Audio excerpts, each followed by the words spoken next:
All right, let's move on to some extraordinary proceedings in London right now with regard to Julian Assange. So this week, Julian Assange is in court fighting extradition to the U.S. on espionage charges, which, as you know, we have covered extensively, and which we're not the only ones. Press Freedom foundations around the world talking about how this is a dramatic threat to freedom of the press.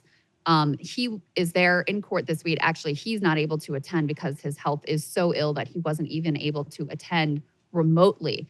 However, there have been huge protests in London. We want to show you a little bit of that. What I'm going to show you for those who are listening is you'll get a little bit of a taste of the sounds from the protests.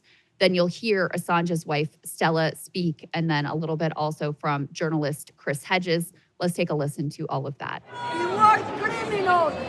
Where are the trials for the worst criminals? And the United States is abusing its legal system in order to hound and prosecute and intimidate all of you.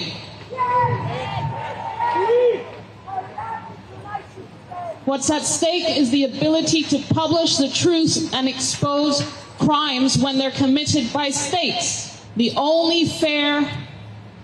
I shouldn't even talk about fairness at this stage, because the country that's trying to extradite him plotted to murder him. Justice will come for Julian Assange, but it will not come from within those courts. It will come with you. It will come with us in these streets. They know how corrupt this process is. They understand fully the judicial pantomime that they have engaged in from the inception to crucify the most courageous, most important journalists of our generation, and they are hoping they will not be called out.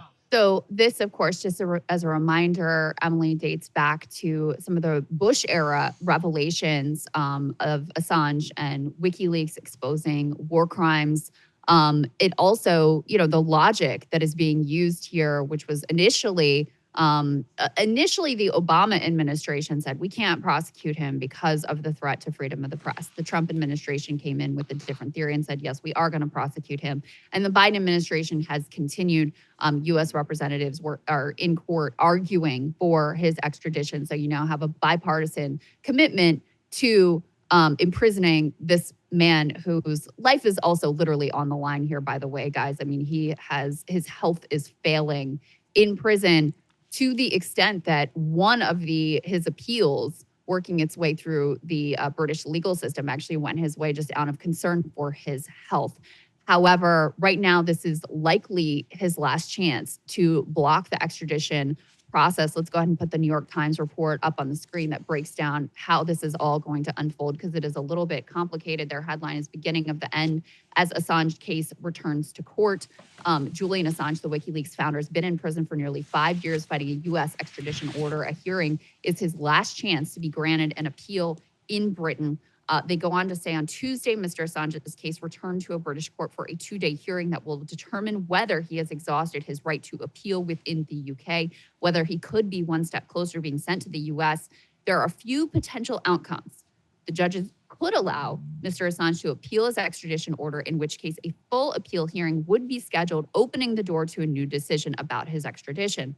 Or if Mr. Assange's request to appeal is denied, he could be sent swiftly to a plane bound for the U.S., his legal team has said. But his lawyers have vowed to challenge his extradition in the European Court of Human Rights in France. Theoretically, that could block his extradition from Britain until the case is heard in Strasbourg, France, because Britain is obliged to follow that court's judgment as a signatory. Alice Jill Edwards, the UN Special Rapporteur on Torture, has urged Britain to halt Mr. Assange's extradition, citing fears that if extradited, he would be at risk of treatment amounting to torture or other forms of punishment. By the way, Julian Assange, an Australian citizen, the Australian government has also weighed in here, expressing their concern. They've called for Assange to be sent to his home country, where its parliament passed a motion last week calling for his release. Prime Minister Anthony Albanese said he had discussed the matter in a meeting last fall with Biden. And on Thursday, Albanese told the Australian Parliament it is appropriate for us to put our very strong view that those countries need to take into account the need for this to be concluded. And as I referenced before, rights groups like Amnesty International, advocates for press freedom, including Reporters Without Borders, have long called for the U.S. charges against Mr. Assange to be dropped and the extradition order canceled. I want to give a shout out to independent journalists like Richard Medhurst, who has been on the ground doing extraordinary coverage here. If you guys are interested in more details, definitely give him a follow on Twitter. He reported yesterday that Julian's lawyers intend to argue two key things over the next 2 days. They want permission from the High Court to appeal the decision of the former Home Secretary to sign the extradition order. And they also want to appeal the decision of the lower court to block the extradition. Why would they contest this, even if it blocked Julian's extradition? Well, basically, that judge blocked it, just as I referenced before, on health grounds only, agreeing with all the political and bogus charges against Julian to set up an easy appeal win for the U.S., allowing them to overturn the decision and proceed with extraditing Julian. The judge also equated national security journalism with espionage under the Official Secrets Act in Britain, setting an extraordinarily dangerous precedent for journalism. So that is basically where we are and what we know at this point. Is this appeal from Julian likely to succeed? I have to say, my hopes are not high, just because I think Britain probably very likely to do whatever the U.S. wants it to do here. But it is an incredible crime against press freedom, and it is an incredible act of hypocrisy for the U.S. to prosecute Julian Assange. And by the way, just to underscore that, we all watched that Tucker Carlson interview with Putin. The very outrageous logic that Putin has used to imprison a Wall Street Journal reporter is very similar logic to what is being used here to prosecute and attempt to imprison, and of course he has been in prison for years now, Julian Assange for the crime of journalism. There is a reason why the Obama administration said we cannot charge him without also implicating publishers like the New York Times. So that's where things stand, Emily.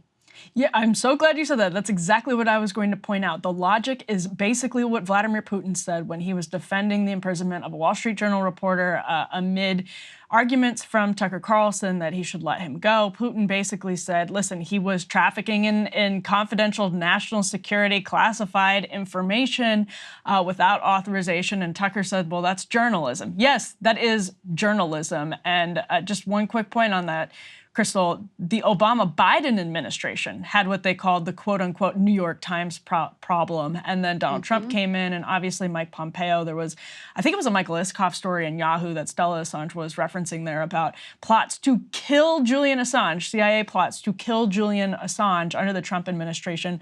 This is interesting. I remember I asked Keith Kellogg, who was Trump's NSA, about this some years ago, about how Trump viewed Julian Assange. And Kellogg said Trump would use language, or he said, I thought President Donald J. Trump was treated unfairly by the press. I think there were people out there for the most part, most mainstream media who it became a personal attack. It was an ad hominem attack. It was not just an attack on Trump's policies, and he wouldn't back down. I mean, not at all. And I think he kind of saw that with Julian the same way. Like, okay, this guy's not backing down. But of course, it was the Trump administration, which had Mike Pompeo allegedly plotting to kill Julian Assange, and where this eventual prosecution and the Espionage Act charges stem from.